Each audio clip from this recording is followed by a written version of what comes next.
So we're going to look at an example of solving a rational equation that does not have an actual solution, although it appears as though it might. So to solve a rational equation, we start by factoring each one of the denominators. The only denominator that we'll factor is the last denominator, so we can factor it into x minus 1 and x plus 1. And then we find our least common denominator.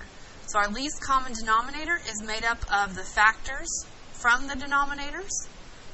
So we'll start with the first fraction. It has a denominator of x plus 1, so our LCD needs to have a factor of x plus 1. Our second fraction has a factor of x minus 1, so our LCD needs to have a factor of x minus 1. And then our last fraction has a factor of x minus 1 and x plus 1, but our LCD already has those two factors, so it's taken care of. So next, we will try to get rid of these fractions by multiplying by our least common denominator. So we're going to take x plus 1 and x minus 1 and multiply it through the equation. And if you factored one of your denominators, go ahead and leave it factored until we're done. So although I say I'm going to multiply, really all I'm going to do is write my LCD next to the denominator or numerator from each fraction. So I have 2, and then there's my LCD over that x plus 1.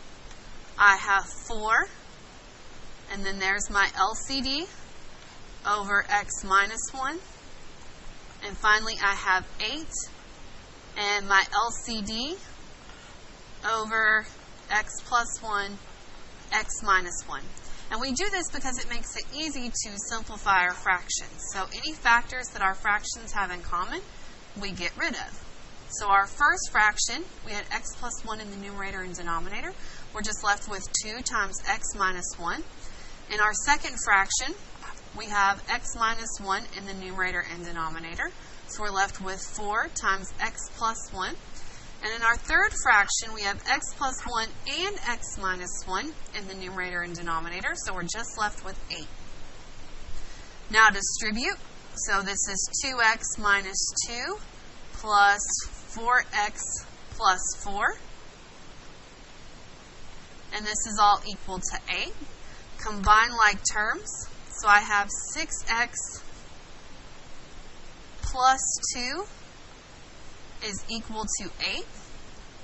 Subtract 2 from both sides. I get 6x is equal to 6.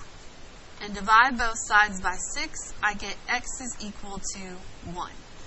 So it looks like we have a solution, but you cannot forget we have fractions and we have x in the denominator of our fractions. So are there numbers that could possibly make our fractions equal to 0? And in particular, will this number that we're calling a solution make our denominator equal to 0? And the answer for this question is yes. If I plugged 1 into the second fraction, it would make my denominator equal to 0. So this is a number that I am not allowed to use as for my domain, or a value that I'm allowed to use for x. So this particular question has no solution.